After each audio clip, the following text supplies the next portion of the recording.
So here's this crazy idea you may not care about, but we were curious, and you get to hear our opinions because that's what we are for. I'm not going to lie, I was pretty impressed with those opening cutscenes before I even made my character, even if I did see them way back as trailers, but there's no way the MMO is going to possibly play like that. Obviously, the game's not going to be that beautiful, but I do got to give it to BioWare. They always deliver on the FMVs, and that hat made me want to play a smuggler. That hat was awesome.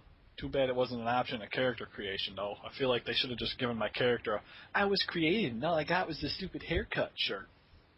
That hat better be an option. I need that hat. Sure, it's an option for a helmet down the road. I'd rather get a full-face helmet like a trooper, though, cover up my guy's head, even though it's not really that bad. The game does have the most basic and terrible character creation options. Worse than some Elder Scrolls games. Only 2 of the options in each category are noticeably different from each other in each species. And at this point in gaming, there should be a good variety in the character building. It doesn't seem like it's that hard to do. It's really bad with the cyborgs, too, because half of the cybernetic options, as far as I can tell, are like identical to the other half. Like, the eye patch is the same, there's no extra different things. I mean, at least with the default humans, you get a beard of some sort, and I hate games that don't let me be a manly man. Really want to kill him to at least add a height slider, though, so you didn't have to pick from, like, normal or giant. The height options are horrible. You get anorexic, average, and super tall. I mean, like, 9 feet tall. Also, if you're not paying to play the free-to-play game, do not expect to have a wide variety of choices for the species. You get access to 3 out of 9. Wouldn't bother me so much if 1 or 2 was locked out like other games, but 2/3 seems a cheap move. It does. But, I mean, I'll give it props, because after I made my dude and got into the game, the conversation systems for the quest is pretty cool. And outside of being introduced as an elite member of the Havoc Squad and my guy starting in normal street clothes, the ability to choose what I was going to say is pretty neat. The original starting clothes are terrible. And I really enjoy BioWare's conversation mechanic, which, funny enough, I played for the first time in Knights of the Old Republic. I was disappointed, however, when I saw my ship for the first time, and I was just watching it, and I knew I wouldn't have my ship before I turned level 2. At least you had a fancy ship. I was just sent into the wild, man. The bright side started me right outside of where you started, so it didn't take long to group up and get questing. And of course, by that, I mean murdering all manner of separatists with blasters in a true trooper fashion, by which I mean standing in the open and just spraying everywhere. We did start right next to each other. Grouping together was easy.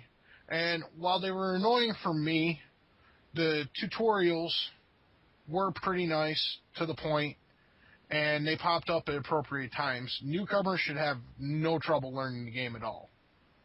Yeah, I mean, they helped me figure things out that I couldn't figure out. Except for that stupid auto-run key. I mean, I also kind of feel like there's movement and you're shooting guns and stuff, but it doesn't really feel like moving around has any basis on whether a hit actually gets landed or not. It seems like it's more like just a number background decision as to whether something hits or not. Oh, you mean like when I, dived into cover, wide open territory? And they did forget to mention the auto-run key. Back button on the mouse. The mouse sensitivity is also extremely jerky at times, and it seems impossible to find a good setting. Oh, God, don't get me started on that mouse sensitivity. I set it to, like, 1, the lowest possible, and it doesn't even feel like it changed at all. What do you think about the story quest so far, though? Starting out as a smuggler, I am really getting into the storyline. I got my ship stolen.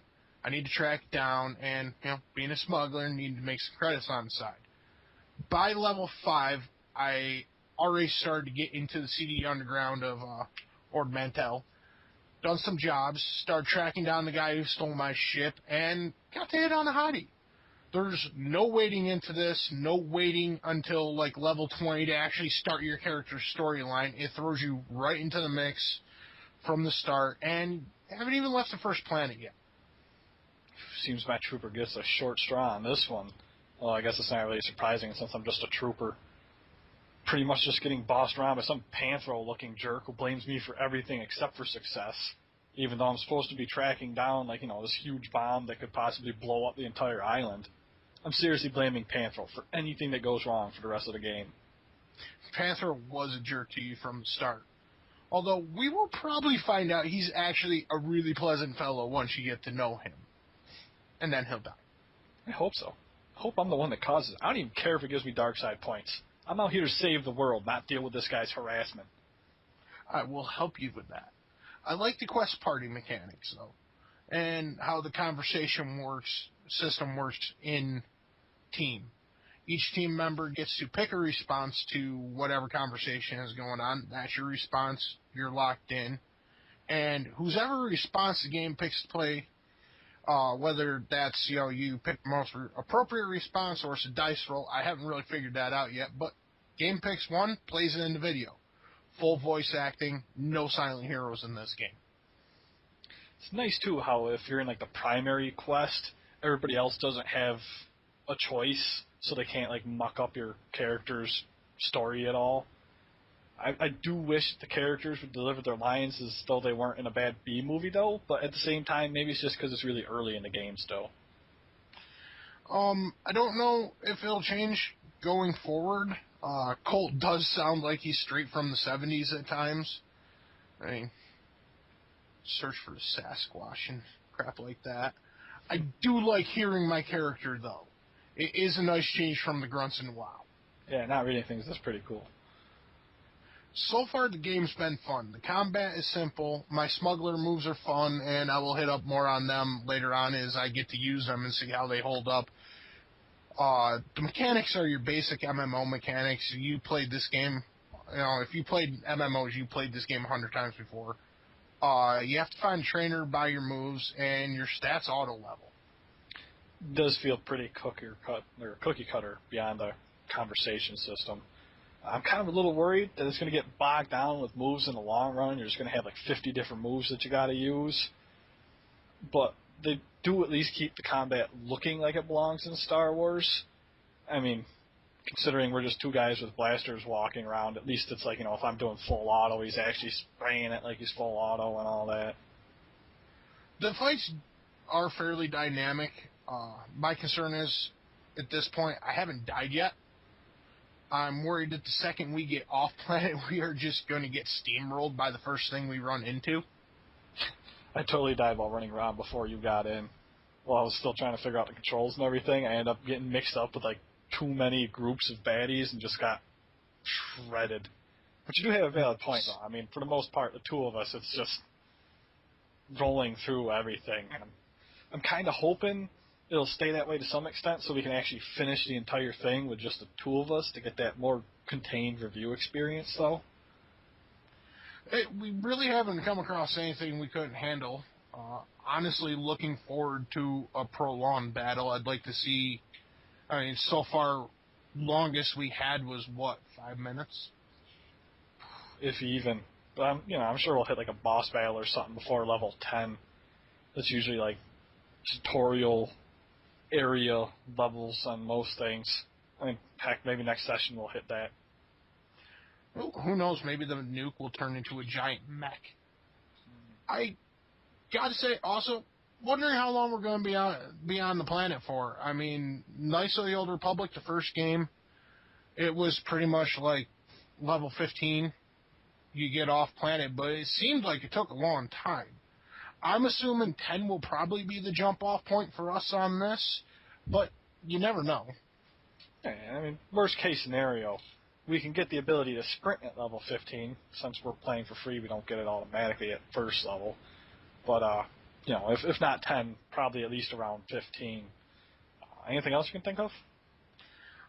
Other than my hatred for that sprint thing, not really. I don't know why that's a level 15. Makes no sense. So far it's fun, and the smuggler story has my interest peaked, which for me is saying something. I kind of have an itch to play it now, and the last game that did that was Star Trek Online, and that was a couple years ago. We'll get more into mechanics and stuff like that later on as they pop up and actually, distinguish themselves from every other MMO out there. Alrighty. Well, I mean, assuming they do distinguish themselves at all. But in that case, let's wrap it up. And anyone out there possibly watching or listening to us, may the force be with you. Always.